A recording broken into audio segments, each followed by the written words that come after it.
Hello बच्चों, चलिए प्रश्न पढ़ते हैं। यदि n एक धन पूर्णांक है तो सिद्ध कीजिए कि x की घात 2 प्लस 1/x की घात 2n के प्रसार में x की घात m का गुणांक है।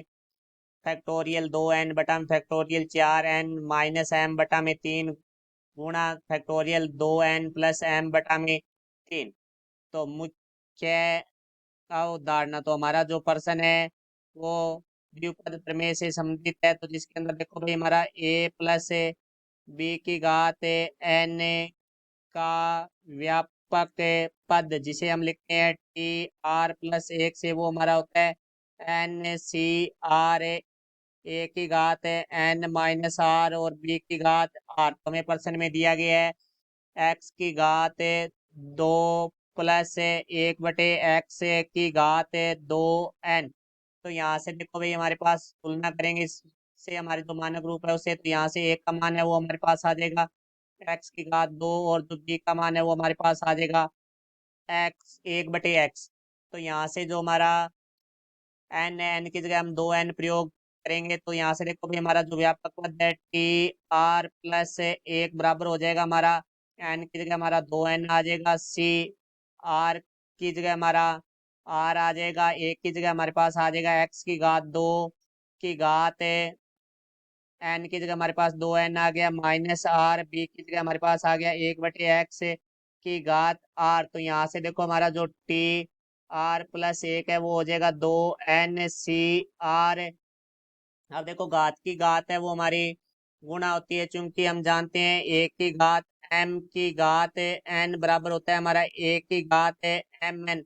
तो यहाँ से देखो भाई, x की घात हमारा देखो 2 को n-r से गुणा करेंगे तो यहाँ से आ जाएगा हमारे पास 4n-2r।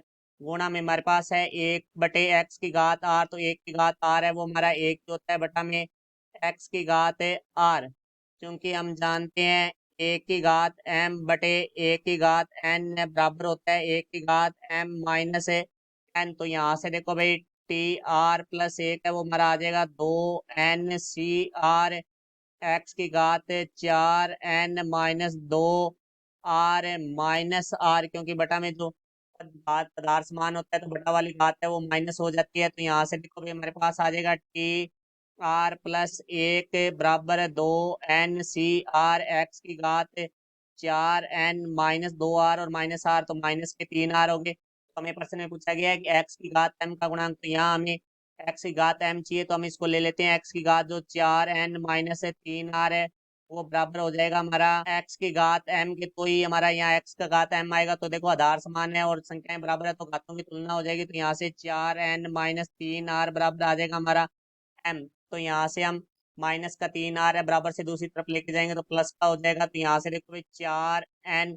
जो कि हमारा m है बराबर से दूसरी तरफ है, तो बराबर से दूसरी तरफ बाई तरफ लाएंगे तो माइनस का m हो जाएगा। तो बराबर आ जाएगा हमारा 3r। तो यहाँ से जो r का मान है वो हमारे पास आ चुका है 4n माइनस m बटा में 3। तो अब देखो, यहाँ से हम जो व्यापक मध्य हमारा उसके अंदर मान रखेंगे r का। तो 4n माइनस m बटा में 3 प्लस 1 बराबर 2n-c-r की जगह हमारा आ जाएगा 4n-m बटा में 3। और जो हमारा x की घात है 4n-3r था, वो तो x की घात है m के बराबर लिया है हमने। तो यहाँ से आ जाएगा x की घात m। तो यहाँ से देखो भाई, जो हमारा x की घात m का गुणांक है वो हमारा होगा 2n-4n-m बटा में 3। तो हम जानते हैं कि n-c-r बराबर होता है हमारा फैक्टोरियल n बटा में n माइनस आर फैक्टोरियल गुणा में फैक्टोरियल आर। तो अब देखो भाई, इसको हल करेंगे तो हमारे पास आ जाएगा 2n का फैक्टोरियल बटा में n माइनस आर। तो देखो भाई, यहाँ से n की जगह हमारे पास है 2n माइनस आर की जगह हमारे पास है 4n-m। तो 4n-m बटा में 3 इस पूरे का हमारा फैक्टोरियल हो जाएगा, गुणा में हमारा r फैक्टोरियल होता है। तो यहाँ से आ जाएगा हमारे पास 4n-m बटा में 3 फैक्टोरियल। तो देखो, अब इसको हम आगे हल करते हैं तो यहाँ से हमारे पास आ जाएगा 2n फैक्टोरियल बटा में, यहाँ से हमारा जो लेस है वो हमारा आ रहा है 3। तो 3 को हम 2n से गुणा करेंगे तो हमारे पास आ जाएगा 6n, माइनस का अंदर गुणा करेंगे तो -4n प्लस m, इस पूरे का फैक्टोरियल